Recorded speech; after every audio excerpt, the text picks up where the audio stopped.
الحمد للہ وکفا وسلام علی عبادہ الذین اصطفى اما بعد اعوذ باللہ من الشیطان الرجیم بسم اللہ الرحمن الرحیم والذین آمنوا اشد حبا للہ سبحان ربک رب العزت عما یصفون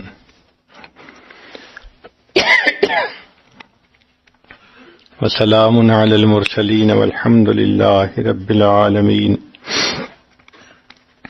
اللہم صلی علی سیدنا محمد وعلی آل سیدنا محمد وبارک وسلم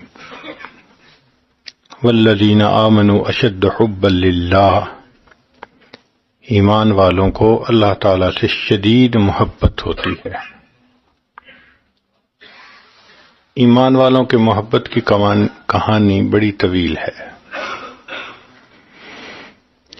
چنانچہ قرآن مجید کی آیت ہے وَإِذْ أَخَذَ رَبُّكَ مِن بَنِي آدَمَ مِن ظُهُورِهِمْ وَأَشْهَدُهُمْ عَلَىٰ أَنفُسِهِمْ أَلَسْتُ بِرَبِّكُمْ۔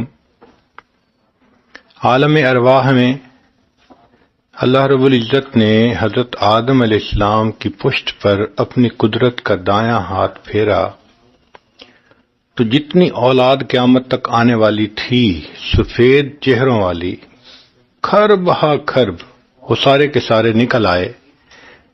انسانوں کی طرح جسم تھے مگر قد چھوٹا تھا۔ پھر اپنی قدرت کا بایاں ہاتھ پھیرا، پھر بقیہ اولاد نکل آئی جن کے چہرے تو سیاہ تھے، وہ بھی کھرب ہا کھرب تھے۔ اس وقت اللہ رب العزت نے سب سے ایک وعدہ لیا، ایک عہد لیا، الست بربکم، کیا میں تمہارا پروردگار نہیں ہوں؟ مخلوق نہیں جانتی تھی کہ سوال کا جواب کیسے دیا جاتا ہے، سب خاموش تھے۔ چنانچہ سب سے پہلے محسن انسانیت حضرت محمد مصطفیٰ احمد مجتبی صلی اللہ علیہ وسلم نے فرمایا بلا۔ جب انہوں نے یہ فرمایا تو پیچھے سب نے یہ کہا، تو گویا آپ کا احسان پوری انسانیت کے اوپر۔ اب یہ جو ہم کلامی ہوئی، یہ اللہ رب العزت نے بندوں کو ہم کلامی کا موقع عطا فرمایا۔ ایک اصول کی بات یاد رکھیں کہ بات سے بات بڑھتی ہے، بات سے بات بڑھتی ہے۔ محبت کی ابتدا بات سے شروع ہوتی ہے۔ یہ حسن شریعت ہے، یہ شریعت کی خوبصورتی ہے کہ اس نے غیر محرم مرد اور عورت کے لیے یہ فیصلہ کیا کہ اے عورتوں، اگر تمہیں کبھی غیر محرم سے بامر مجبوری بات کرنی بھی پڑے فلا تخضعن بالقول، نرم گفتگو نہیں کرنی، لہجے میں سختی رکھنی ہے۔ وجہ کیا ہے کہ کلام میں نرمی، پھر نگاہ میں نرمی، پھر دل میں نرمی، یہ سلسلہ آگے بڑھتا ہے۔ اور جب بھی انسان کسی سے بات کرتا ہے تو بات وہیں تک نہیں رہتی، بات آگے بڑھتی ہے۔ پھر متکلم کے ساتھ ملنے کو دل چاہتا ہے، دیکھنے کو دل چاہتا ہے۔ اسی لیے 1,24,000 انبیاء کرام تشریف لائے، کسی نے اللہ تعالی سے یہ مطالبہ نہیں کیا کہ اللہ آپ کو دیکھنا چاہتے ہیں، سوائے ایک کے، اور وہ حضرت موسیٰ علیہ السلام تھے جو اللہ سے ہم کلامی کرتے تھے۔ تو مفسرین نے لکھا کہ ہم کلامی پھر محبوب کو دیکھنے پہ مجبور کرتی ہے، تبھی تو مطالبہ کیا رب ارنی انظر الیک، میں دیکھنا چاہتا ہوں۔ اب اس دن کیا ہوا جس کو یوم الست کہتے ہیں کہ دو کام ہوئے۔ حدیث مبارکہ میں ہے کلمہ عیانا، اللہ رب العزت نے ایک تو مخلوق سے ہم کلامی فرمائی، اور دوسرا ان پر اپنی تجلی فرمائی، جمال بھی دکھا دیا، کلام بھی عطا فرما دیا۔ اب جب جمال بھی دیکھا، کلام بھی کیا، تو یہ دونوں چیزیں دل میں محبت پیدا ہونے کا سبب ہوتی ہیں۔ لہذا ہر بندے کے دل میں اللہ کی محبت کا بیج اس دن اللہ رب العزت نے خود رکھ دیا۔ فطری طور پر ہر انسان کے دل میں خالق کی محبت کا بیج موجود ہے۔ یہ الگ بات ہے کہ وہ اللہ کو خالق مانے یا کسی اور کو، مگر کسی نہ کسی کو مانے گا ضرور، اور اس کی محبت کا بیج ہوگا۔ چنانچہ کسی نے کیا عجیب بات کہی، شاہد بزم ازل نے ایک نگاہ ناز سے، شاہد بزم ازل نے ایک نگاہ ناز سے عشق کو اس انجمن میں آشکارا کر دیا۔ تو رب کریم نے انسانیت کو تجلی دکھا کر اس دنیا میں عشق کو روشن فرما دیا۔ حضرت شیخ الحدیث رحمۃ اللہ نے ایک شعر لکھا ہے، بس ایک بجلی سی پہلے کون دی، پھر اس کے آگے خبر نہیں ہے، مگر جو پہلو کو دیکھتا ہوں تو دل نہیں ہے، جگر نہیں ہے۔ ایک تجلی ہوئی اور سارے انسان اللہ کے عاشق۔ اللہ اکبر کبیرہ۔ فطری طور پر ہر انسان جمال پسند ہے، چنانچہ ہر انسان کو خوبصورتی اچھی لگتی ہے۔ مثلا شخصیت کی خوبصورتی اچھی لگتی ہے، مناظر کی خوبصورتی اچھی لگتی ہے، کوئی بلڈنگ خوبصورت بنی ہو اچھی لگتی ہے، کوئی ڈریس خوبصورت بنا ہو اچھا لگتا ہے، فرنیچر خوبصورت بنا ہو، کسی چیز میں بھی جمال ہوگا وہ اچھی لگے گی۔ تو جمال پسندی انسان کی فطرت کا حصہ ہے۔ تو اللہ رب العزت تو جمال والے ہیں، لہذا اللہ سے محبت یہ بھی فطرت ہے انسان کی۔ ازل سے حسن پرستی لکھی تھی قسمت میں، میرا مزاج لڑکپن سے آشکانہ ہے۔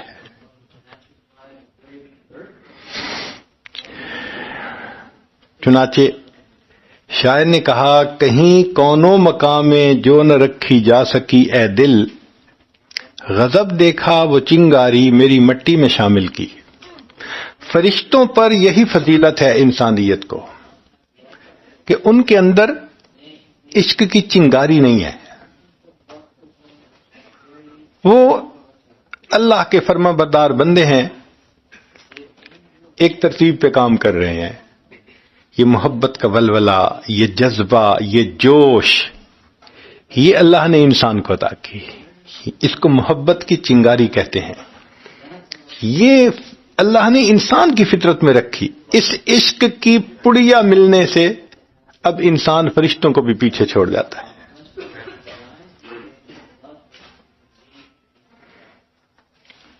بچپن میں بچے ایک دوسرے سے کھیل کھیلتے ہیں کہ تم میری آنکھوں میں دیکھو، میں تمہاری آنکھوں میں دیکھوں گا، پلک نہیں چھپکنا۔ اس کھیل کا نام ہے آنکھیں لڑانا۔ تو حضرت شیخ الحدیث رحمۃ اللہ علیہ فرماتے ہیں، میری طفلی میں شان عشق بازی آشکارا تھی، کہ بچپن میں ہی عشق جھلکتا تھا۔ میری طفلی میں شان عشق بازی آشکارا تھی، اگر بچپن میں کھیلا کھیل تو آنکھیں لڑانے کا۔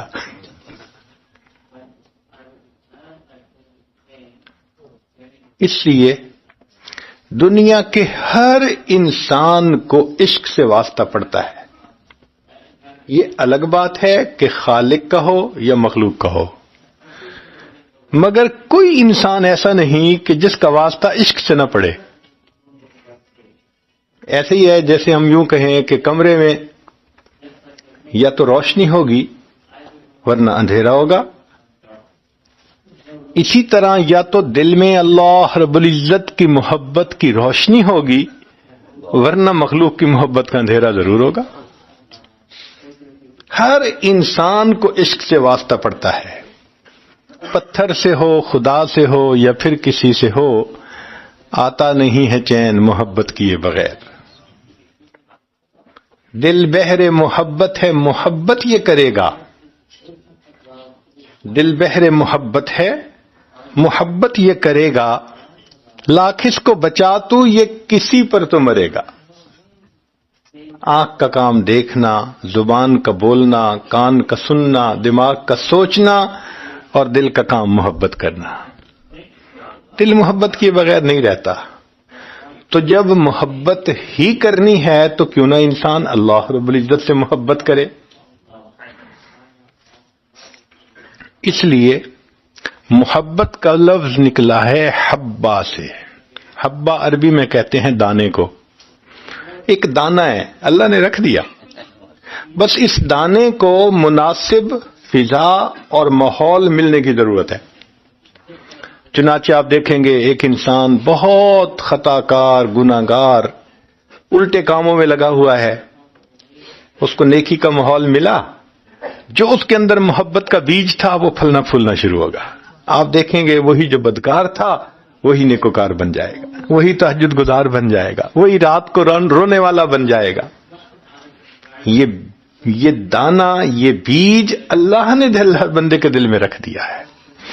تو یہ ایک فطری جذبہ ہے جس کو اللہ تعالیٰ نے مادی طور پر، فطری طور پر ہر انسان کے اندر رکھ دیا ہے۔ شاعر نے کہا، شاید اسی کا نام محبت ہے شیفتہ، ایک آگ سی ہے سینے کے اندر لگی ہوئی۔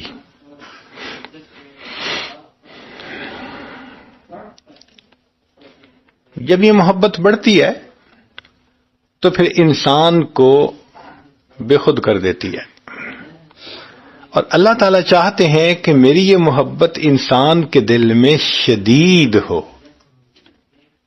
پانی گرم ہوتا ہے، ایک ہوتا ہے ہاتھ دھونے کے لیے گرم پانی، وہ کم گرم ہوتا ہے، ایک ہوتا ہے چائے کے لیے گرم پانی، وہ شدید گرم ہوتا ہے۔ کہیں گے دونوں کو گرم، مگر دونوں کی گرمی میں فرق ہوگا۔ تو محبت تو ہر کلمہ پڑھنے والے کو ہے۔ جس نے کلمہ پڑھا یہ دلیل ہے کہ اس کے دل میں اللہ رب العزت کی محبت موجود ہے۔ ہاں گرمی کا لیول کیا ہے یہ اب اس کے عمل بتائیں گے۔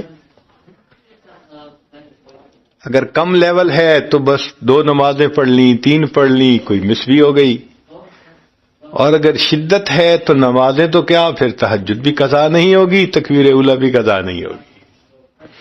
یہ محبت میں شدت بڑھائی جا سکتی ہے، اس لیے فرمایا والذین آمنوا اشد حبا للہ، ایمان والوں کو اللہ سے شدید محبت ہوتی ہے۔ چنانچہ ایک مشہور حدیث مبارکہ ہے، اس کا اشکال بھی ختم ہو جاتا ہے اس مضمون کو سوچنے سے، کہ حذیفہ رضی اللہ تعالیٰ عنہ اپنے گھر میں تشریف فرما تھے، اچانک کہنے لگے نافق حنظلہ، حنظلہ تو منافق ہو گیا، اور یہ کہتے ہوئے نبی علیہ السلام کی خدمت میں حاضر ہوئے۔ راستے میں سیدنا صدیق اکبر عنہ بھی مل گئے، پوچھا کیا معاملہ؟ کہنے لگے حنظلہ تو منافق ہو گیا۔ کیوں؟ کہ نبی علیہ الصلوۃ والسلام کی صحبت بابرکت میں جو دل کی کیفیت ہوتی ہے وہ گھر میں تو نہیں ہوتی، تو ہم تو منافق ہو گئے، وہاں اور یہاں اور۔ تو صدیق اکبر عنہ نے کہا کہ یہ تو ہمارے ساتھ بھی ہوتا ہے، چلو اور چل کے پوچھتے ہیں۔ تو نبی علیہ الصلوۃ والسلام کی خدمت میں حاضر ہوئے اور سوال پوچھا، اے اللہ کے حبیب صلی اللہ علیہ وسلم، جو کیفیت آپ کے سامنے ہوتی ہے وہ گھروں میں تو نہیں ہوتی۔ تو نبی علیہ السلام نے فرمایا کہ حنظلہ یہ کیفیت اگر ہر وقت تمہاری رہے تو پھر تو راستہ چلتے فرشتے تم سے مصافحہ کرنے لگ جائیں۔ گائے گائے، یہ تو کبھی کبھی ہوتی ہے۔ تو نبی علیہ السلام نے بات سمجھا دی۔ اب علماء نے اس کو اور زیادہ کھولا، وہ فرماتے ہیں کہ دیکھیں، ایک ہے چاند کی تاریخیں، جب پہلی تاریخ ہوتی ہے چاند کے اعتبار سے تو سمندر بالکل خاموش ہوتا ہے، بالکل خاموش۔ پھر جب چاند کی تاریخیں بڑھنی شروع ہو جاتی ہیں تو 15 تاریخ کو جب چاند پوری آب و تاب سے روشن ہوتا ہے، اس وقت ہائی ٹائیڈ ہوتی ہے، سمندر کی لہریں 15 فٹ اوپر اٹھ رہی ہوتی ہیں۔ اس لیے بحری سفر کرنے والے لوگ وہ خیال رکھتے ہیں کہ کہیں سمندری طوفان میں نہ گر جائیں اور کوئی ایکسیڈنٹ نہ ہو جائے، تو وہ چلتے بھی ہیں تو دنوں کا حساب رکھ کے۔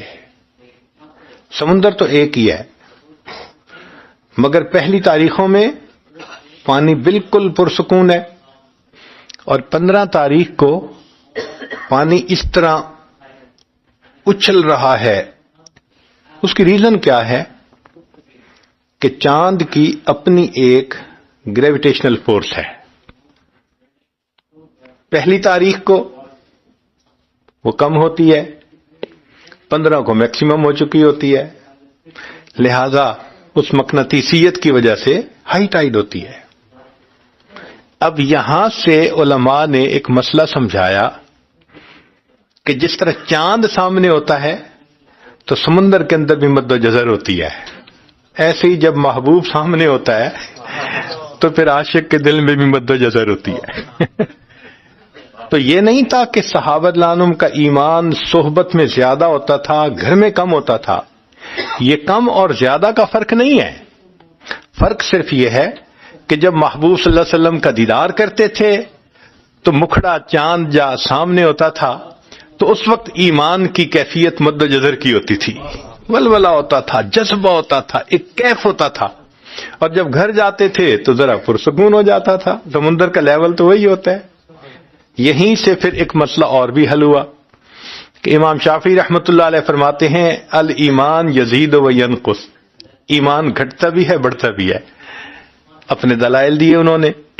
امام اعظم رحمۃ اللہ نے فرمایا لا یزید ولا ینقص، نہ گھٹتا ہے نہ بڑھتا ہے، ایک جیسا رہتا ہے۔ ہاں اس کی کیفیت میں فرق آتا ہے، مقدار وہی ہوتی ہے، کیفیت میں فرق آتا ہے، اس کے حسن میں فرق آتا ہے۔ اور وہی والی بات ہے کہ جب سامنے ہوتے ہیں تو مد و جزر کی وجہ سے جذبہ نظر آتا ہے، اور جب ذرا دور ہوتے ہیں تو وہ کیفیت کم نظر آتی ہے۔ اس لیے شریعت نے کہا کہ تم غیر محرم کو دیکھو ہی نہ۔ کیوں؟ دیکھو گے تو پھر دل میں بھی کچھ ہوگا۔ نپ دی ایول ان دی بڈ، یہ حسن ہے ہماری شریعت کا کہ جس راستے پہ نہیں جانے دینا اس کا پہلا قدم بھی نہیں اٹھانے دینا۔ ابتدا سے ہی نظر ہی ہٹاؤ، کیوں دیکھتے ہو؟ چہرہ دیکھنے کے بعد کہو گے جی کہ میں بچوں، یہ مشکل ہو جائے گا۔ اسی لیے کسی عارف نے کیا اچھا شعر کہا، جس غذا میں بھی ہو نمک شامل واجب الاحتیاط ہوتی ہے۔ نمک ہو نا تو بلڈ پریشر والوں کو کہتے ہیں جی احتیاط کریں، پریشر نہ بڑھ جائے۔ جس غذا میں بھی ہو نمک شامل واجب الاحتیاط ہوتی ہے، جس کی صورت میں ہو نمک شامل واجب الاحتیاط ہوتے ہیں۔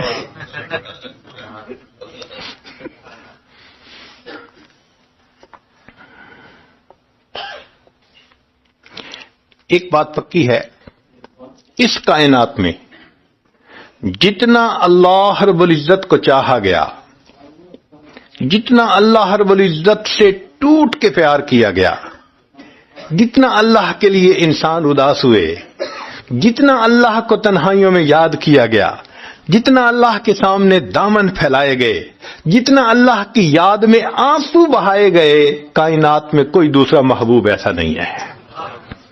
یہ شان فقط اللہ کی ہے۔ ندان ماں گل خنداں چرنگ بو دارد، کہ مرغ ہر چمنے گفتگوے او دارد۔ میں نہیں جانتا کہ اس خوبصورت پھول کا کیا رنگ اور کیا اس کی خوشبو ہے کہ باغ کے جس پرندے کو دیکھو اسی پھول کی گفتگو کر رہا ہے۔ سب اللہ کے چاہنے والے. تو اللہ رب العزت نے اپنے بندوں کے دل میں اپنی محبت کا بیج یوم میثاق کو رکھ دیا تھا. جس کو وہ ایک مناسب ماحول، نیکی کا ماحول ملتا ہے، وہ نیکی پہ آ جاتا ہے. کیا مطلب؟ وہ بیج پھل پھول نکالنے شروع کر دیتا ہے. اسی لیے انسان کا یہی سرمایہ ہے. اگر یہ محبت الہی انسان کے پاس نہ ہو تو پھر انسان کی کیا اوقات رہ جاتی ہے. عشق کتب ہے، نیوکلیس جس کو کہتے ہیں نا، کہ اس کے گرد ہر چیز گھومتی ہے.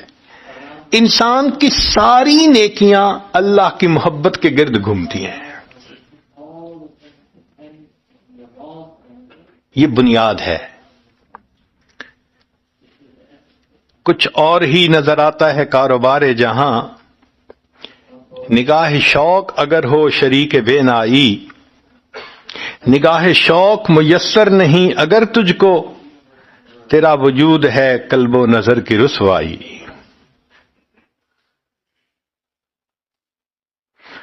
چنانچہ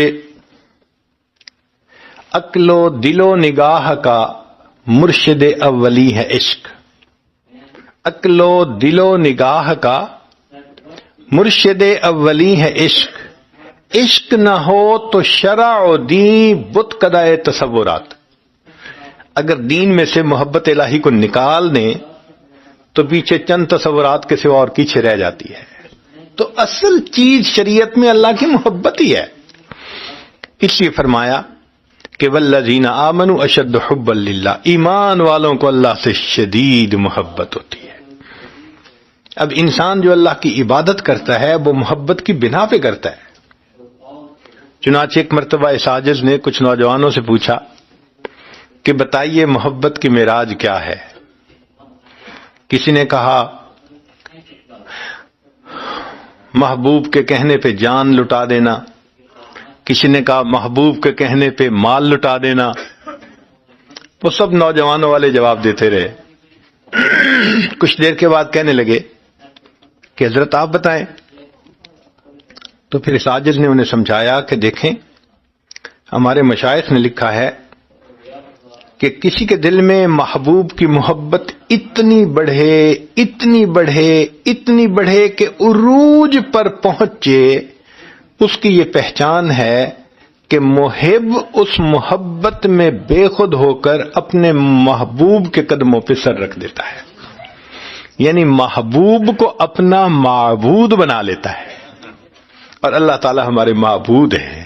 لا الہ نہیں معبود سوائے اللہ کے. جب ہم یہ کہہ رہے ہوتے ہیں، ہم یہ وعدہ کرتے ہیں کہ اللہ ہمارے دلوں میں جو محبتوں کی انتہا ہوگی وہ فقط آپ کی ذات کے لیے ہوگی. اس لیے مومن کی زندگی کو آپ دیکھیں، اس کے سب اعمال سے محبت جھلکتی ہے. ایک محب محبوب کی خاطر کیا کرتا ہے؟ آئیے آج کی مجلس میں ہم نے اسی کو دیکھنا ہے. سب سے پہلی بات کہ محبوب کے گھر کے چکر لگاتا ہے. جہاں محبوب مل سکتا ہو اس جگہ کے چکر لگاتا ہے. اب اگر پہلی نشانی یہ ہے تو مومن کو دیکھیے، دن میں 5 دفعہ اللہ کے گھر میں اپنے گھر سے چل کے مسجد میں پہنچتا ہے. یہ مسجد اللہ کا گھر ہے نا، تو 5 مرتبہ محبوب کے گھر کا چکر لگ رہا ہے. یہ جو بار بار دوڑتا ہے، بار بار جاتا ہے، یہ اللہ کی محبت ہوتی ہے. حالانکہ کاموں میں مصروف ہے، دفتر میں ہے، نیگوشیشن کر رہا ہے، کسٹمر کو ڈیل کر رہا ہے، لیکن اذان کی آواز سنتا ہے، سب چھوڑ کے مسجد کی طرف آ جاتا ہے. سیدنا رسول اللہ صلی اللہ علیہ وسلم سبحان اللہ عجیب، آپ ارشاد فرمایا کرتے تھے ارحمی یا بلال، بلال میری آنکھوں کو ٹھنڈک پہنچا دو. یعنی تم اذان دو، جب تم اللہ اکبر کہو گے یہ اذان کے لفظ سن کے میرے دل کو ٹھنڈک مل جائے. سیدہ صدیقہ رضی اللہ تعالیٰ عنہ فرماتی ہیں کان رسول اللہ صلی اللہ علیہ وسلم یحدثنا ونحدثہ، کہ رسول اللہ صلی اللہ علیہ وسلم ہم سے باتیں کر رہے ہوتے تھے، ہم نبی علیہ السلام سے باتیں کر رہے ہوتے تھے فَإِذَا حَضَرَتْهُ الصَّلَاةُ كَأَنَّهُ لَمْ يَعْرِفُنَا وَلَمْ نَعْرِفُهُ، جیسے اذان ہوتی تھی ایسے ہوتے تھے کہ نہ وہ ہمیں پہچانتے ہیں نہ ہم ان کو پہچانتے ہیں. اذان کی آواز سنتے ہی کیفیت اور ہو جاتی تھی. ایک جگہ فرمایا وَإِذَا سَمِعَ الْأَذَانَ، اور جب وہ اذان کو سن لیتے تھے كَأَنَّهُ لَمْ يَعْرِفْ أَحَدًا مِّنَ النَّاسِ، محبوب صلی اللہ علیہ وسلم کی کیفیت ایسی ہوتی تھی انسانوں میں سے کسی کو پہچانتے ہی نہیں ہے. چنانچہ ایک دفعہ عجیب واقعہ پیش آیا کہ نبی علیہ السلام نے اذان سنی تو آگے عائشہ صدیقہ رضی اللہ تعالیٰ عنہ سامنے آئی تو نبی علیہ السلام نے فرمایا من انتی، کون ہے؟ عائشہ. پوچھا من عائشہ؟ کہ ابو بکر کی بیٹی. پوچھا کون ابو بکر؟ تو عائشہ فرماتی ہیں کہ جب نبی علیہ السلام نے یہ الفاظ کہے نا کون ابو بکر، میں سمجھ گئی کہ اب کسی کو نہیں پہچانے گی. کیا اللہ کی محبت کا غلبہ ہوتا تھا. اذان کی آواز سننے کے بعد بس اب مسجد پہنچ کے چین آتا تھا، اطمینان آتا تھا، سکون آتا تھا. اللہ اکبر کبیرہ. چنانچہ نبی علیہ الصلوۃ والسلام کو اللہ رب العزت سے کتنی محبت تھی. سیدہ صدیقہ عنہ فرماتی ہیں اللہ کے حبیب صلی اللہ علیہ وسلم میرے پاس تشریف لائے، بستر پر لیٹ گئے، تھوڑی دیر بعد فرمانے لگے ذرینی یا عائشہ، اے عائشہ چھوڑو مجھے، میں اپنے رب کی عبادت کروں. پھر آپ صلی اللہ علیہ وسلم مصلی پر آ گئے اور مصلی پر اپنے رب کے سامنے آپ قرآن پڑھتے رہے اور ہم کلامی کے مزے لیتے رہے. ایک مرتبہ سیدہ حفصہ رضی اللہ تعالی عنہا اپنے بھائی عبداللہ ابن عمر لانو کے گھر تشریف لائی تھی، ام المومنین تھی. نبی علیہ السلام بھی وہیں تشریف لے آئے. رات کا وقت ہو گیا تو عبداللہ ابن عمر لانو نے عرض کیا اے اللہ کے وسلم جگہ تو بہت ہے، یہیں آرام فرما لیجئے. تو سیدہ حفصہ لانا فرماتی ہیں کہ میں نبی علیہ السلام کے ساتھ الگ کمرے میں سو گئی. رات کا وقت ہے، میں نے دیکھا کہ میرے رخسار پر کوئی گرم گرم چیز پڑی. تو جب میرے رخسار پر کوئی گرم چیز پڑی تو میں نے ہاتھ لگایا تو وہ پانی تھا، آنسو تھے. تو میں حیران ہوئی کہ اللہ کے پیارے حبیب صلی اللہ علیہ وسلم کی مبارک آنکھوں میں سے آنسو گر رہے تھے اور وہ میرے رخسار کے اوپر لگ رہے تھے. تو میں نے پوچھا ماں اب کی اللہ کے حبیب صلی اللہ علیہ وسلم آپ کیوں رو رہے ہیں؟ تو نبی علیہ السلام نے فرمایا حفصہ تم سنتی نہیں ہو تمہارا بھائی کیا پڑھ رہا ہے؟ فرماتی ہیں پھر میں نے توجہ کی تو صحن میں میرا بھائی عبداللہ ابن عمر تہجد کی نماز پڑھ رہے تھے اور نماز پڑھتے ہوئے وہ تلاوت کرتے ہوئے یہ آیت پڑھ رہے تھے کفار کے بارے میں کلا انہم عن ربہم یومئذ لمحجوبون، کہ یہ کفار قیامت کے دن اللہ سے پردے میں ہوں گے، حجاب میں ہوں گے، اللہ کا دیدار نہیں کر سکیں گے. محبوب نے جب سنا کہ یہ لوگ اللہ کا دیدار نہیں کر سکیں گے، محبوب کی مبارک آنکھوں سے آنسو بہے، ام المومنین کے رخسار پر آ کر پڑے. یہ محبت تھی اللہ کی. اللہ اکبر کبیرہ. اس لیے نبی علیہ الصلوۃ والسلام کو نماز کی انتظار ہوتی تھی اور ہمارے اکابر کی یہی کیفیت تھی. بلکہ بعض حضرات رات کے اندھیرے کا اس طرح انتظار کرتے تھے جس طرح دلہا اپنی دلہن سے ملاقات کے لیے رات کا منتظر ہوا کرتا ہے. عشاء کے بعد مصلی پہ آتے تھے، سب تھکن اتر جاتی تھی. یہ جو عشاء کے وضو سے فجر کی نماز، یہ کوئی صرف امام اعظم ابو حنیفہ رحمۃ اللہ کا معمول نہیں رہا، اور بھی بہت سارے حضرات کے بارے میں آتا ہے وہ بھی اسی طرح راتیں گزارا کرتے تھے. اپنی زندگی میں نے اپنے شیخ حضرت مرشد عالم خواجہ غلام حبیب رحمۃ اللہ علیہ کو دیکھا. 90 سال کی عمر تھی اس وقت، ڈائبیٹک تھے، اور آپ کو پتہ ہے کہ شوگر کے مریض کو ہر تھوڑی دیر کے بعد یورینیشن کی ضرورت پیش آ جاتی ہے. رمضان کے مہینے میں حضرت نے مغرب کے بعد وضو فرمایا اور عشاء کے لیے مسجد میں آ گئے. نماز پڑھی، تراویح ادا کی، پھر اس کے بعد قراء حضرات آئے ہوئے تھے مختلف جگہوں سے، وہ قرات کرتے رہے تو حضرت نے ان کی قرات سنی، پوری رات گزر گئی۔ پھر وہیں پر سحری کا انتظام تھا تو مسجد کے اندر سحری بھی کی۔ اس دوران میں نے پوچھا بھی صحیح کہ حضرت آپ کو وضو کی ضرورت ہے؟ میری طرف دیکھ کر فرمانے لگے میرا وضو کوئی کچا دھاگا ہے؟ تو میں خاموش ہو گیا۔ پھر حضرت نے فجر کی نماز ادا کی۔ اس عاجز کا خیال تھا کہ فجر کے تو فوراً بعد چلیں گے، چونکہ مغرب کا کیا ہوا وضو ہے، اور مغرب اور فجر کے بعد تو حضرت پھر ممبر پر تشریف لے آئے۔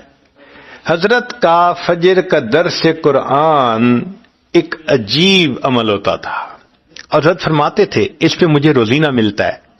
سفر اور حضر دو ساتھی بھی حضرت کے ساتھ ہوتے تھے تو فجر پڑھنے کے بعد حضرت ان کو درس قرآن دیتے تھے۔ عجیب۔ تو حضرت نے درس قرآن شروع کر دیا۔ اس عاجز نے سمجھا بھئی ہو سکتا ہے 10 منٹ، جیسے فجر کے بعد بعض مساجد میں ایک حدیث مبارکہ پڑھ لیتے ہیں، تو حضرت نے تو ایسا درس قرآن شروع کیا کہ قراء حضرات کو کہا ساری رات تم نے مجھے قرآن سنایا، اب میں تمہیں قرآن سناؤں گا۔ اور پھر حضرت نے جو بولنا شروع کیا، اور ایک جگہ فرمایا سب علماء حضرات ہو، مجھے ترجمہ کرنے کی کوئی ضرورت نہیں۔ پھر آیت پڑھ رہے ہیں، اس کے مطابق دوسری آیت، اس مضمون کی تیسری آیت، پھر چوتھی آیت۔ کتنی دیر گزر گئی کہ صرف آیات ہی پڑھتے رہے، اور علماء حیران تھے کہ ان آیات کا کیسے ورود ہو رہا ہے ان کے لیے۔ اور حضرت کا درس اتنا لمبا کہ اشراق کا وقت ہو گیا۔ پھر حضرت کھڑے ہوئے، فرمایا اشراق کی نماز پڑھ لو، اور اشراق کی نماز پڑھنے کے بعد تشریف لائے رہائش گاہ پر اور آ کر دوبارہ وضو کیا۔ لوگ عشاء سے فجر کی باتیں کرتے ہیں، ہم نے اپنی آنکھوں سے اللہ کے ایک ولی کو مغرب کے وضو کے ساتھ اشراق کی نماز پڑھتے دیکھا ہے۔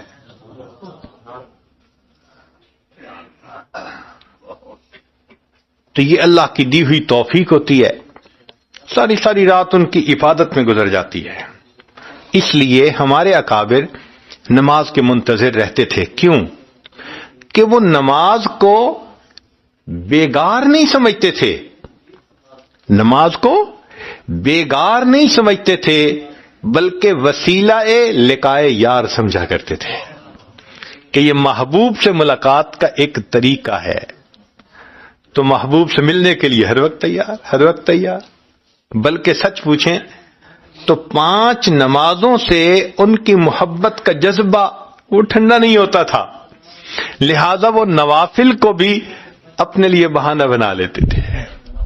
ابھی تحیۃ المسجد پڑھ رہے ہیں، تحیۃ الوضو پڑھ رہے ہیں، اشراق پڑھ رہے ہیں، چاشت پڑھ رہے ہیں، اوابین پڑھ رہے ہیں، تہجد پڑھ رہے ہیں، سبحان اللہ، نفلوں کو وسیلہ بنا لیتے تھے۔ اس لیے یہ جو نوافل ہیں ان کو کم نہ سمجھیں۔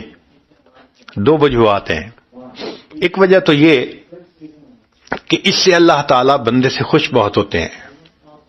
اس کی ایک مثال، اگر کوئی نوکر اپنے ذاتی وقت میں مالک کا کام بیٹھا کر رہا ہو تو مالک کو بہت زیادہ خوشی ہوتی ہے۔ مثال کے طور پہ ایک نوکر اپنے مالک کے گھر آیا ڈیوٹی کے لیے، اور رستے سے آتے ہوئے کہیں بالکل صحیح چھوٹی مکھی کا شہد بک رہا تھا، اور وہ خرید کے لایا کہ جی میں نے سوچا میں آپ کے لیے خرید کے لے جاتا ہوں، تو آپ پیسے تو ادا کرتے ہیں مگر اس کا یہ عمل محبت کا ذریعہ بنتا ہے۔ اب منٹ کتنے لگے؟ 10 منٹ۔ 8 گھنٹے کام کرتے ہیں، محبت نہیں بڑھتی، کوئی تنخواہ لیتے ہیں، کام کرتا ہے، لیکن شہد لانے سے اب محبت دل میں پیدا ہوئی کہ اپنے ذاتی وقت میں اس نے ایک مالک کا خیال رکھا۔ تو یہ جو نوافل ہیں نا، یہ ذاتی وقت میں محبوب کو یاد کرنا، اس لیے اللہ کو بہت اچھے لگتے ہیں۔ اچھا میرا بندہ ذاتی وقت میں بھی مجھے یاد کر رہا ہے۔ یہی بات اب سمجھ میں آئی کہ اشراق پڑھنے سے ایک حج اور ایک عمرے کا ثواب، حالانکہ حج اور عمرہ کتنا بڑا عمل ہے، مگر چونکہ ذاتی وقت تھا نا، اس نے اللہ کی عبادت کی، اب اللہ محبت میں اس بندے کو جتنا چاہے عطا فرما دے، اس لیے کہ قرب سے یہ ملتا ہے۔ تو ایک تو اس لیے کہ اللہ رب العزت کو انسان کے نوافل پسند ہیں، اور دوسری بات یہ کہ معلوم نہیں کس جگہ کا کیا ہوا سجدہ ہمارے مالک کو پسند آ جائے، ہم نہیں جانتے۔ جہاں موقع ملے نفل چھوڑا نہ کرے، کوشش کیا کرے 2 رکعت پڑھ لوں، کیا پتا اس جگہ کا کیا ہوا سجدہ میرے اللہ کو پسند آ جائے۔ ایک سجدہ بھی پسند آ گیا، ہمارا کام بن گیا۔ ہمارے اکابر نماز کو انجوائے کرتے تھے۔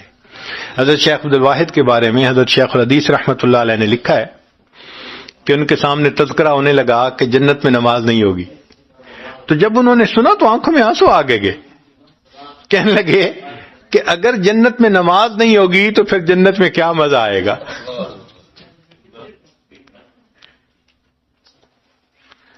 حضرت حاجی صاحب کے سامنے ایک نوجوان آیا اور اس نے بات شروع کر دی، جنت میں حور و قصور یہ ہوں گے وہ ہوں گے۔ حضرت سنتے رہے، آخر پر فرمایا کہ اچھا بھائی، اگر اللہ نے قیامت کے دن ہم پر رحمت کی نظر کر دی تو میں تو یوں کہوں گا، اللہ مجھے عرش کے نیچے مصلی کی جگہ عطا فرما دیجیے۔ نماز میں یہ مزہ آتا ہے کہ عرش کے نیچے مصلی کی جگہ عطا۔ حضرت مولانا یحییٰ رحمۃ اللہ علیہ لمبی نماز پڑھتے تھے، سجدہ لمبا کرتے تھے۔ شاگرد نے ایک دن پوچھ لیا کہ حضرت اتنا لمبا سجدہ؟ فرمانے لگے جب سجدہ کرتا ہوں یوں کیفیت ہوتی ہے کہ جیسے میں نے اپنے مالک کے قدموں پہ سر رکھ دیا، میرا سر اٹھانے کو جی نہیں چاہتا۔ سبحان اللہ۔ تو نماز پھر محبت کا ایک ذریعہ بنتی ہے، اس لیے انتظار ہوتی ہے، پھر فجر ادا کر کے ظہر کا انتظار، ظہر ادا کر کے عصر کا انتظار، عصر سے مغرب، مغرب سے عشاء، اور عشاء سے پھر فجر۔ مومن کی یہی کیفیت رہتی ہے۔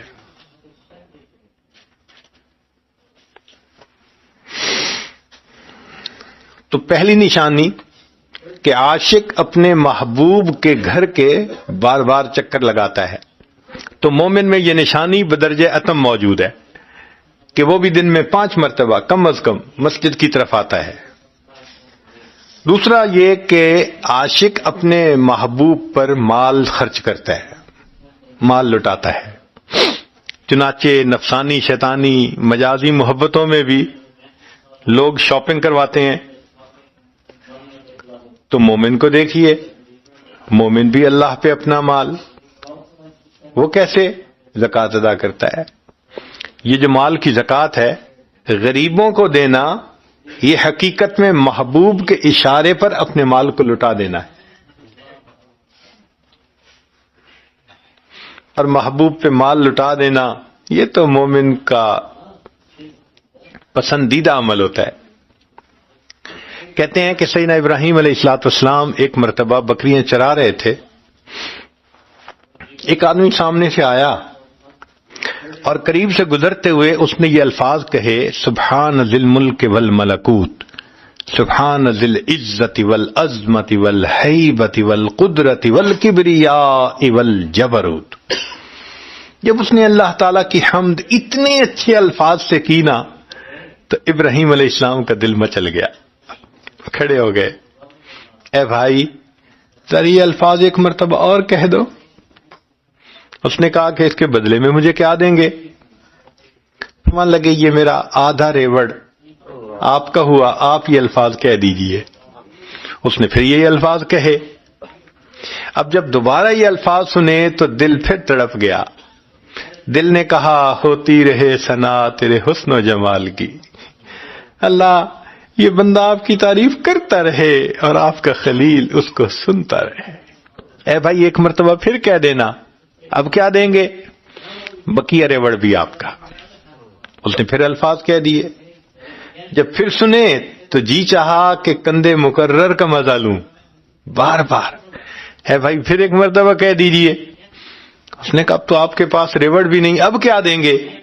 فرمانے لگے تجھے ریوڑ چرانے والے بندے کی ضرورت ہوگی، یہ الفاظ کہہ دو میں تمہارا ریوڑ چرا دیا کروں۔ اس وقت اس نے کہا کہ ابراہیم علیہ السلام مبارک ہو، میں اللہ رب العزت کا فرشتہ ہوں، اللہ رب العزت نے مجھے بھیجا، جاؤ میرے خلیل کے پاس، جا کر میرا نام لو، پھر دیکھو وہ میرے نام کے کیا نام لگاتا ہے۔ تو جن کو اللہ سے محبت ہوتی ہے وہ تو بک جاتے ہیں اللہ کے نام پہ۔ اللہ اکبر کبیرہ۔ چنانچہ نبی علیہ الصلوۃ والسلام کے بارے میں آتا ہے کہ جب رمضان کا مہینہ آتا تھا، نبی علیہ السلام دونوں ہاتھوں سے اپنے مال کو اللہ کے راستے میں لٹا دیا کرتے تھے، خرچ کیا کرتے تھے۔ صحابہ رضوان میں دیکھنا ہو تو سیدنا صدیق اکبر عنہ کی مثال بہترین ہے۔ سبحان اللہ۔ نبی علیہ السلام نے ایک موقع پر فرمایا اللہ کے راستے میں لاؤ۔ عمر رضی اللہ عنہ فرماتے ہیں کہ مجھے خیال آیا کہ ہر دفعہ ابو بکر صدیق مجھ سے بڑھ جاتے ہیں، میرے حالات اس دفعہ اچھے ہیں، مال ہے، اور وہ تو فقیر آدمی ہیں، تو میں اس دفعہ ان سے زیادہ لے آؤں گا۔ چنانچہ سیدنا عمر رضی اللہ عنہ گھر گئے اور اپنا مال آدھا گھر رکھا گھر والوں کے لیے، اور بقیہ آدھا لا کر نبی علیہ السلام کی خدمت میں پیش کر دیا۔ تھوڑی دیر کے بعد سیدنا صدیق اکبر عنہ بھی تشریف لے آئے۔ نبی علیہ السلام نے پوچھا ابو بکر گھر والوں کے لیے کیا چھوڑ کے آئے؟ سمپل جواب دیا، میں گھر والوں کے لیے اللہ اور اس کے رسول صلی اللہ علیہ وسلم کو چھوڑ کے آیا۔ کیا مطلب ابو بکر؟ اللہ کے وسلم نے جو کچھ تھا میں نے سب کچھ لا کر پیش کر دیا، حتیٰ کہ جو اپنے کپڑے تھے وہ بھی بدل لیے، ٹاٹ کا لباس پہن لیا اور نارمل کپڑے بھی دے دیے، یہ بھی کسی کے کام آ جائیں گے۔ کتابوں میں لکھا ہے دیوار پہ بھی ہاتھ مارا، کوئی سوئی نہ کہیں اٹکی ہوئی ہو، وہ بھی لے جاؤں گا۔ نبی علیہ السلام کی خدمت میں جب سب کچھ پیش کر دیا، حضرت شیخ الحدیث مولانا زکریہ رحمۃ اللہ علیہ لکھتے ہیں کہ جبریل علیہ السلام تشریف لے آئے، نبی علیہ السلام کو سلام کیا۔ نبی علیہ السلام نے پوچھا کہ جبرائیل کیسے آنا ہوا؟ اے اللہ کے حبیب صلی اللہ علیہ وسلم، اللہ تعالیٰ ابو بکر صدیق کے عمل سے اتنے خوش ہیں کہ اللہ نے ابو بکر کو سلام بھیجے ہیں اور یہ پوچھا ہے کہ کیا ابو بکر تم اس حال میں بھی راضی ہو؟ صدیق اکبر عنہ کی آنکھوں میں سے آنسو آ گئے، میں اپنے اللہ سے ہر حال میں راضی ہوں، ہر حال۔ نبی علیہ السلام نے دیکھا جبریل علیہ السلام نے ٹاٹ کا لباس پہنا ہوا ہے، پوچھا جبریل یہ لباس کیسا؟ اے اللہ کے حبیب صلی اللہ علیہ وسلم، آج اللہ رب العزت صدیق اکبر عنہ کے عمل سے اتنے خوش ہیں، آسمان کے سب فرشتوں کو حکم دیا گیا تم بھی ابو بکر جیسا ٹاٹ کا لباس پہنو۔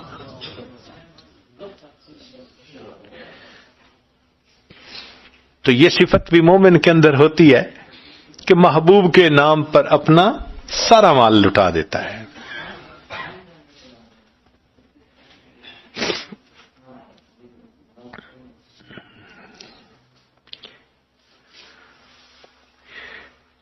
تیسری چیز کہ جس کو محبت ہو، عشق ہو، کھانا کھانے کو دل نہیں چاہتا اس کا، محبوب سے ملاقات نہ ہو تو بھوکا پیاسا رہتا ہے، نہیں دل چاہتا کھانے پینے کو۔ تو مومن کے ساتھ بھی یہی معاملہ۔ دیکھیے رمضان کا مہینہ کیا ہوتا ہے کہ سارا دن ہوتا ہے، سردی ہو یا گرمی ہو، سب کچھ گھر میں موجود ہے، فریج میں موجود ہے، مگر مومن کسی چیز کو ہاتھ نہیں لگاتا، کھانا پینا بند ہوتا ہے۔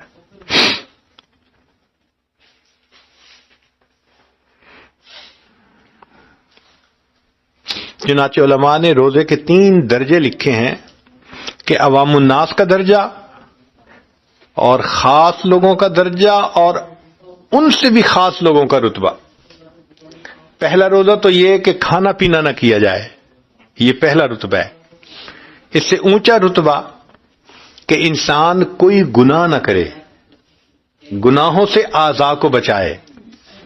پہلا رتبہ کھانے پینے سے اپنے آپ کو روکے، دوسرا گناہوں سے اپنے کو روکے، اور تیسرا رتبہ کہ قلب میں کسی غیر کا خیال آنے سے روکے اپنے آپ کو، دل میں بھی غیر کا خیال نہ آئے. یہ روزے کا کامل درجہ ہے، اور یہ اللہ والوں کا روزہ ہوتا ہے، دل میں بھی غیر کا خیال نہیں آتا.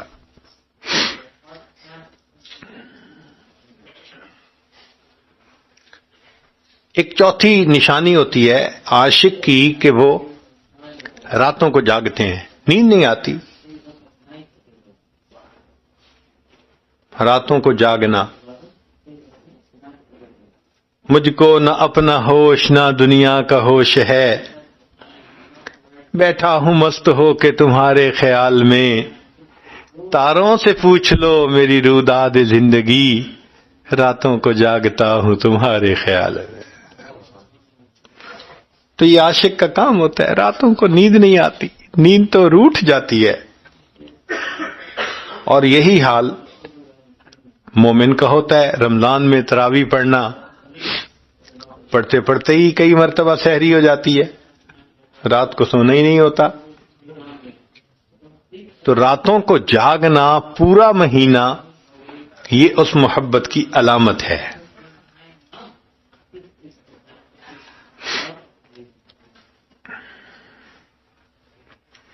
اور پانچویں ایک نشانی ہوتی ہے کہ کئی مرتبہ محبوب کو انسان منانا چاہتا ہے اور دیکھتا ہے کہ مان نہیں رہے تو بس پھر قدموں میں بیٹھ جاتا ہے، میں منائے بغیر نہیں اٹھوں گا. تو مومن بھی اسی طرح رمضان میں اعتکاف، گھر بار چھوڑا اور اللہ کے گھر میں آ کے 10 دن کے لیے اعتکاف، یہ ڈیرے ڈالنے والی بات ہو جاتی ہے. حضرت اقدس تھانوی رحمۃ اللہ علیہ ایک مرتبہ حضرت خواجہ عزیز الحسن مجذوم رحمۃ اللہ علیہ سے کسی بات پہ ذرا خفا ہوئے تو تنبیہ کرنی تھی. تو تنبیہ کی خاطر فرمایا کہ اپنی گٹھڑی سر پہ اٹھاؤ اور یہاں مسجد سے چلے جاؤ. تعمیل حکم میں انہوں نے گٹھڑی اٹھائی اور باہر نکل آئے.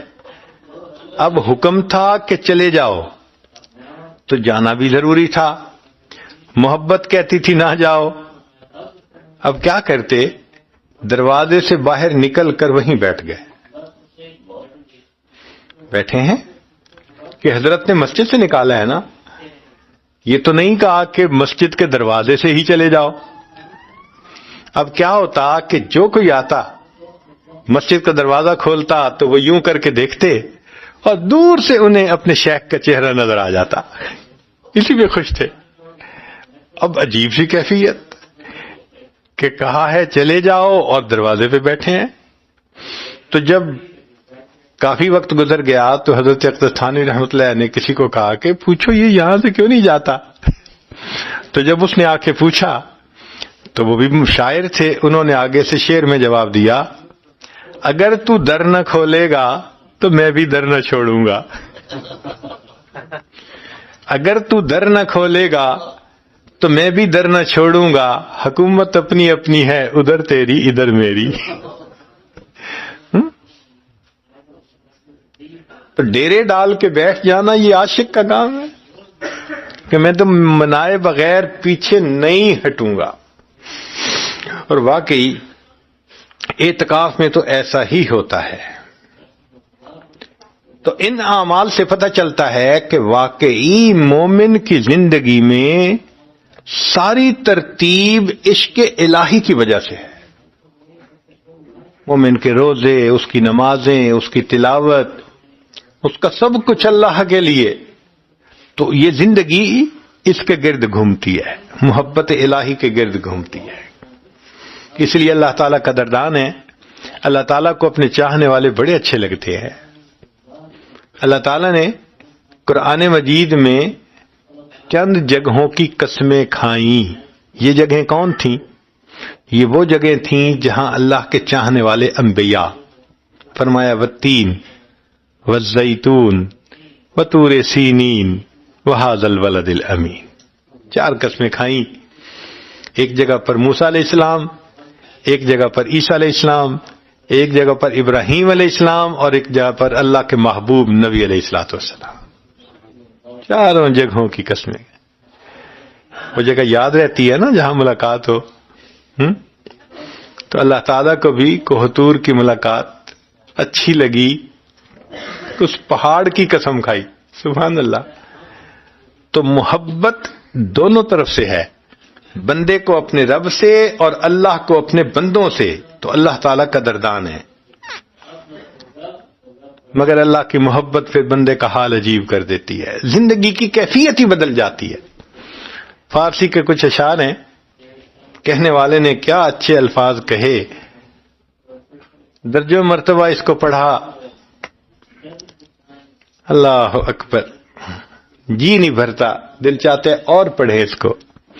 آپ بھی سن لیجئے، انشاءاللہ یہ عاجز ترجمہ کر دے گا. فرماتے ہیں جاز تن بردی و در جانی ہنوز،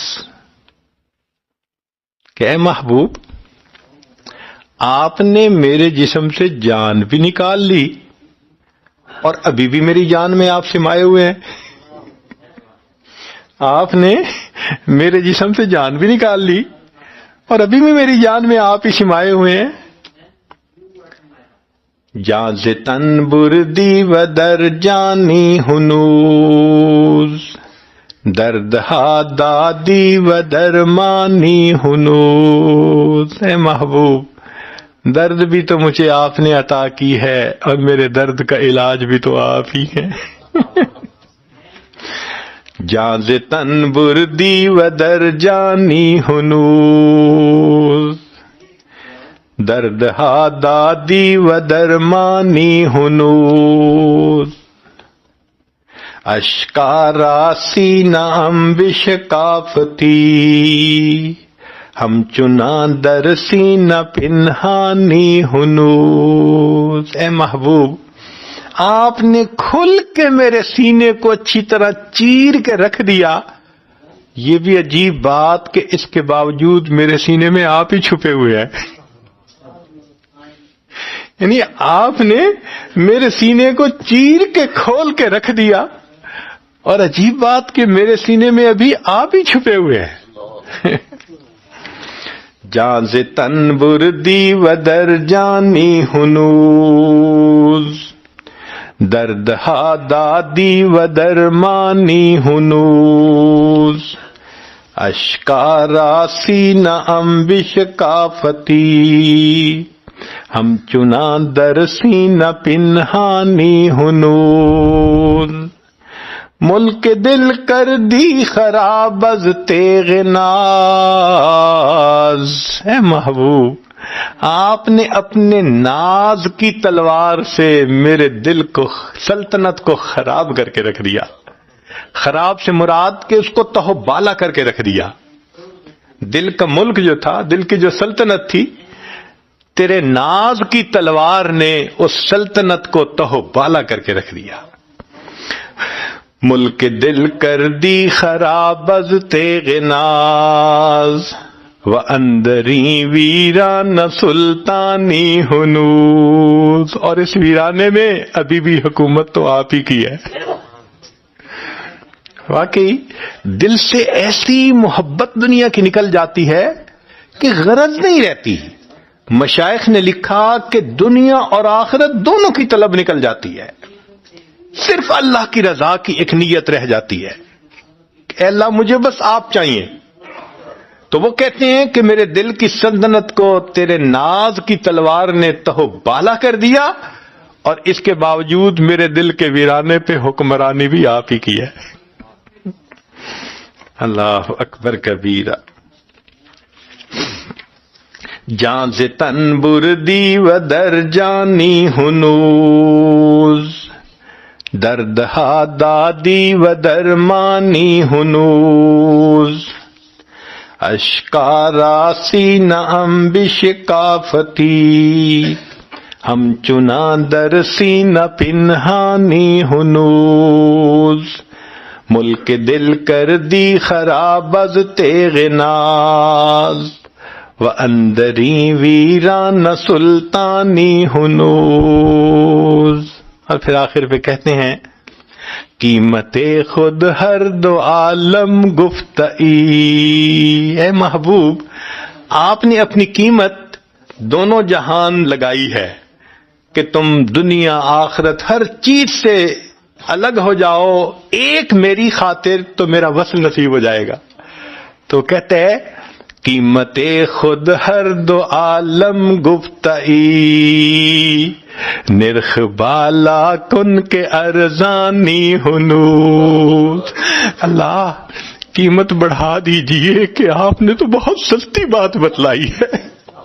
اللہ اکبر، قیمت بڑھا دیجئے، یہ تو بہت سستی قیمت ہے کہ دونوں جہان چھوڑیں اور آپ مل جائیں. اللہ اکبر. قیمت خود ہر دو عالم گفتئی، نرخ بالا کن کے ارزانی ہنوز. اللہ اکبر. ایک مجذوب تھے تو کسی عالم نے ان کو کہا کہ دیکھو، اللہ نے انسان کے جان مال کو جنت کے بدلے میں خرید لیا. تو انہوں نے آگے سے شعر پڑھنا شروع کر دیا. کہنے لگے غدود چند دادم جاں خریدم، کہ میں نے چند ٹھیکریاں دی ہیں اور اس کے بدلے محبوب کو خریدا ہے. بحمد اللہ کے ارزاں خریدم. اللہ کی قسم میں نے بڑا سستا سودا کر لیا. تو بھئی اللہ مل جائے، اگر انسان دنیا کی محبت دل سے نکال دے تو یہ کتنا سستا سودا ہے. تو مومن کا دل اللہ رب العزت کی محبت سے بھرا ہوتا ہے. اسی لیے شاعر نے ایک عجیب بات کہی، شراب محبت پلا دے مجھے تو دیوانہ اپنا بنا لے مجھے. شراب محبت پلا دے مجھے تو دیوانہ اپنا بنا لے مجھے. تیرے جلوے کو دیکھ کر جان دوں، مروں تو تیرے فضل سے یوں مروں. یعنی ایسے موت آئے کہ تیرا جلوہ ہو سامنے. شراب محبت پلا دے مجھے تو دیوانہ اپنا بنا لے مجھے. تیرے جلوے کو دیکھ کر جان دوں، مروں تو تیرے فضل سے یوں مروں. رہوں قبر میں بھی دیوانہ تیرا رہوں قبر میں بھی دیوانہ تیرا. نہ موقوف ہو منہ دکھانا تیرا. وہ جو آپ چہرہ دکھاتے ہیں وہ نعمت ختم نہ ہو، وہ قبر میں بھی رہے. رہوں قبر میں بھی دیوانہ تیرا، نہ موقوف ہو منہ دکھانا تیرا. اٹھوں تو تیری یاد میں پھر اٹھوں، غرض عشق ہی میں جیوں اور مروں. ایسی اللہ کی محبت ہو کہ انسان اسی محبت میں مرے اور قیامت کے دن اسی محبت میں اللہ کے سامنے کھڑا کر دیا جائے. اب یہ چیز کیسے نصیب ہو؟ اس کے لیے عام طور پر دنیا کے کام کرنے کے 3 طریقے ہوتے ہیں. ایک ہوتا ہے زور سے کام کروانا، زبردستی کروا لیں آپ کسی سے کوئی کام. نہیں، آپ کو یہ کرنا ہے اور آپ طاقتور ہیں اور آپ کام کروا لیتے ہیں. تو زور سے بھی دنیا کے کام نکل جاتے ہیں، اور کئی مرتبہ زر سے کام نکل جاتے ہیں کہ پیسہ خرچ کر دو تو پیسے سے بھی کام نکل جاتے ہیں. اور کئی مرتبہ زاری سے بھی کام نکلتے ہیں. زاری کا مطلب فریاد، التجا. بیوی زاری کر کے اپنے کام نکال لیتی ہے، ایک آنسو بہاتی ہے اور خامد کا دل موم ہو جاتا ہے.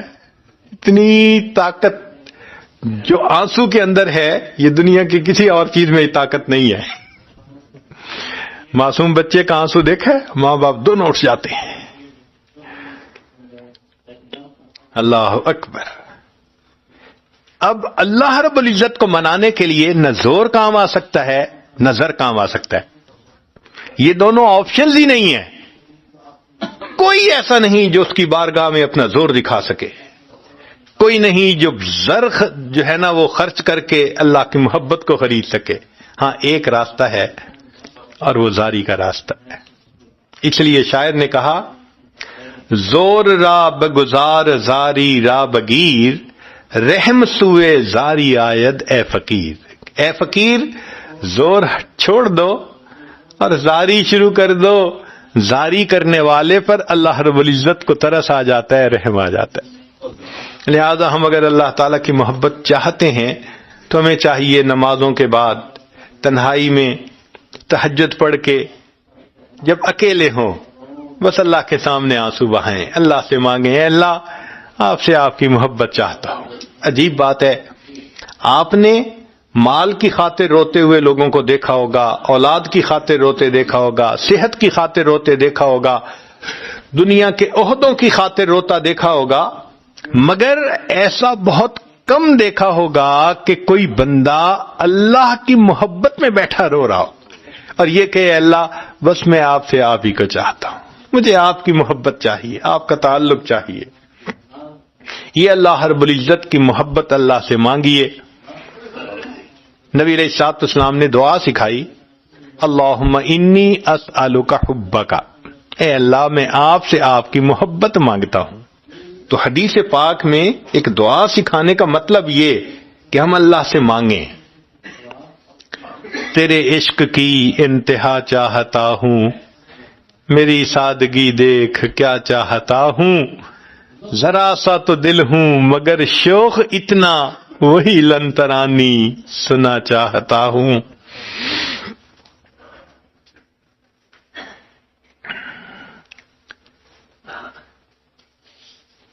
ایک بزرگ فرماتے ہیں کہ میں ایک مرتبہ پہاڑی علاقے میں جا رہا تھا تو میں نے اللہ کے ایک عاشق کو دیکھا جو اللہ کی محبت میں شعر پڑھ رہا تھا، عربی کے اشعار عجیب ہیں، بس ان اشعار کو پڑھ کے یہ عاجز اپنی بات کو مکمل کرتا ہے، پتہ چل جائے گا کہ عاشق کے دل کی کیفیت کیا ہوتی ہے۔ فرماتے ہیں واللہ ما طلعت شمس ولا غربت الا وانت فی قلبی ووسواسی، اللہ کی قسم کبھی سورج طلوع نہیں ہوا اور کبھی سورج غروب نہیں ہوا، اے محبوب میرے دل میں میری سوچ میں تمہارا ہی تو خیال ہوتا ہے۔ واللہ ما طلعت شمس ولا غربت الا وانت فی قلبی ووسواسی، ولا جلست کمحزون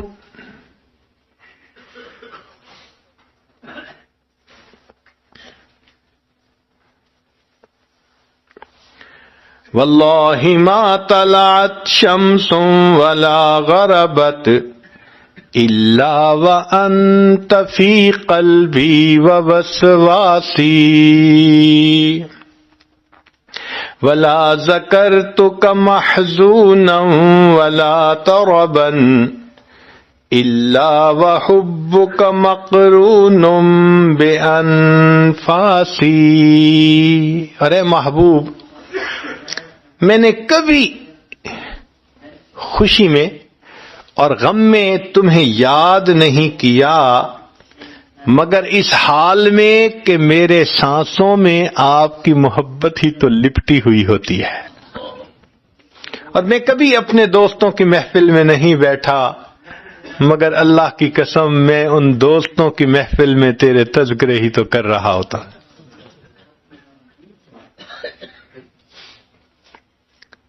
ولا هممت بشرب الماء من عطش الا رأيت خیالا منك في الكأس، ارے محبوب میں نے شدت پیاس میں کبھی پانی نہیں پیا مگر پانی کے پیالے میں میں تیری تصویر ہی تو دیکھ رہا ہوتا ہوں۔ ولا هممت بشرب الماء من عطش الا رأيت خیالا منك في الكأس، فلو قدرت على الاتيان زرتكم صحبن علی الوجہ او مشین علی الرأس. اور اے محبوب، اگر کبھی مجھے آپ اپنی ملاقات کے لیے طلب فرمائیں تو آپ کی ملاقات کے لیے میں اپنے رخساروں اور اپنے سر کے بل چلتا ہوا حاضر ہو جاؤں گا. اللہ اکبر کبیرہ. اللہ رب العزت ہمیں بھی اپنی وہ محبت عطا فرمائے کہ جس پر شدت کا لفظ صادق آ جائے، اسی محبت میں ہم جئیں، اسی محبت میں مریں. اللہ وہ دل دے جو تیرے عشق کا گھر ہو، دائمی رحمت کی تیری اس پہ نظر ہو. دل دے کہ تیرے عشق میں یہ حال ہو اس کا، محشر کا اگر شور ہو تو بھی نہ خبر ہو. وآخر دعوانا ان الحمدللہ.